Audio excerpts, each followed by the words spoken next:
तो फाइनली आप सभी आंगनवाड़ी सेविकाओं का, सभी सहायिकाओं का इस नए यूट्यूब चैनल पर एक नई और इन्फॉर्मेटिव जानकारी के साथ मैं फिर से स्वागत करता हूं।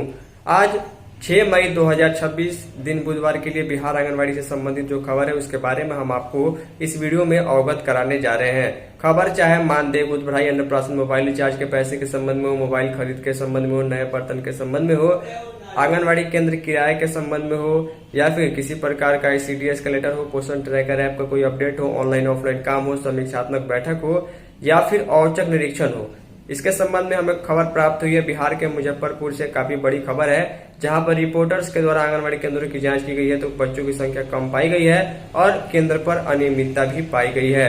इसके संबंध में डिटेल में खबर है। चलिए आगे हम चर्चा करते हैं आखिर क्या स्थिति है, बिहार में किस प्रकार चावल मानदेय की स्थिति है, जिससे सेविकाओं को काम में जो उतना मन या फिर हिम्मत नहीं आ रही है। तो ध्यान दीजिएगा, एक बड़ी सी खबर जो है बिहार के मुजफ्फरपुर जिले से 2 दिन पहले हमें प्राप्त हुई थी।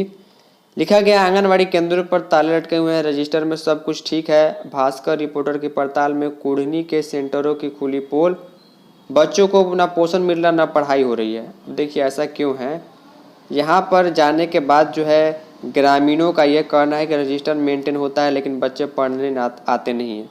1-2 महीने में सब कुछ बांट दिया जाता है, कुछ चीज़ें दी जाती हैं, दाल सोयाबीन चावल वगैरह भी दी जाती है, लेकिन बच्चों की पढ़ने की व्यवस्था नहीं है। लिखा गया है कि मुजफ्फरपुर जिले के कुढ़नी प्रखंड के अलग अलग आंगनवाड़ी केंद्रों की यह हकीकत है कि जहां सरकारी दावों और जमीनी सच्चाई में बड़ा फर्क देखने को मिल रहा है।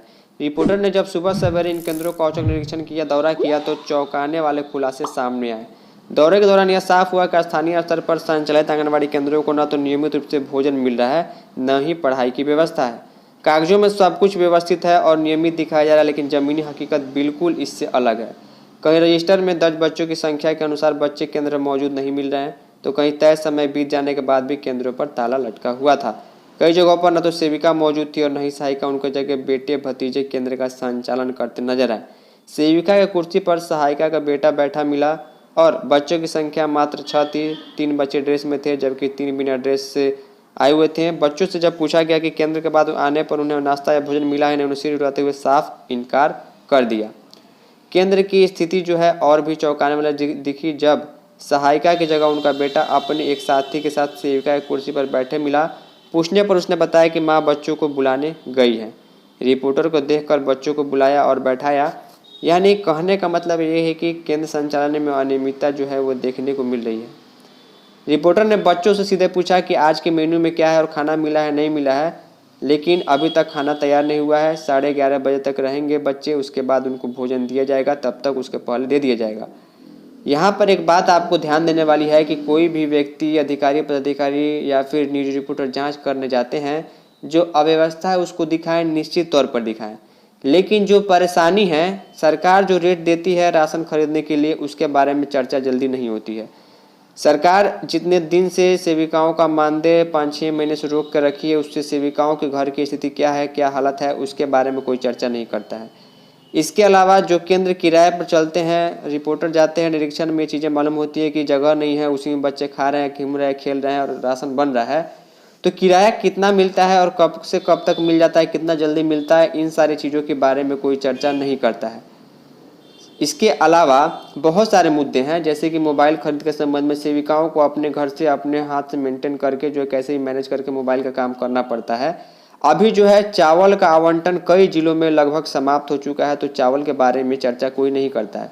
ये सारी चीज़ें निरीक्षण के साथ चर्चा करनी चाहिए कि आखिर में सेविकाओं को दिक्कत क्या है, जो संचालिका है उनको क्या प्रॉब्लम है, ताकि उसका भी समाधान हो और जो अनियमितता है उसका भी समाधान होना चाहिए। 3 साल से केंद्र बंद पड़ा है। यहाँ पर कहा है कि केंद्र नियमित रूप से कभी नहीं खुलता, कोई आने जाता नहीं है, कोई पूछने वाला नहीं है। इसके अलावा कई लोगों का यह कहना है, शिकायत है कि ऑफिस में पैसा देकर मैनेज कर लिया जाता है, कभी कभी लड्डू दे दिया जाता है, कभी खिचड़ी दे दिया जाता है और सब कुछ मैडम पर निर्भर है, उन्हें कहे तो बुला लेते हैं। पूरे मामले पर जब सेक्टर की सुपरवाइजर से बात की गई तो उन्होंने बताया कि सेविका ने इस्तीफा नहीं दिया है, THR का वेतन हो रहा है, हालांकि वेतन कहाँ हो रहा है उनकी जानकारी उसे भी नहीं है। तो इन सारी चीज़ों के बारे में CDPO से बात की गई तो कहा कि आपके माध्यम से इसके बारे में जानकारी मिली, हम जांच जो अवश्य कराएंगे। बिहार में 1,15,000 से अधिक आंगनबाड़ी केंद्र है, लेकिन कई जगहों पर अनियमितताएं मिलती हैं। अनियमितता शिकायत पर कार्रवाई होनी चाहिए, अच्छी बात है, लेकिन जो समस्या है उसका भी समाधान साथ में होना चाहिए, ताकि अन्य सेविकाओं को मोटिवेशन मिले। क्योंकि अन्य जगह काम जो है वो सही तरीके से होता है, लेकिन फिर भी उनको समय पर पैसा, चावल, राशन, मकान किराया, मोबाइल रिचार्ज वगैरह ना मिलने के चलते कैसे ही मैनेज करके काम चला जाता है। जो काम करती हैं वही लोग समझ पा रही हैं। फाइनली छोटे से इन्फॉर्मेटिव वीडियो में इतना ही। धन्यवाद।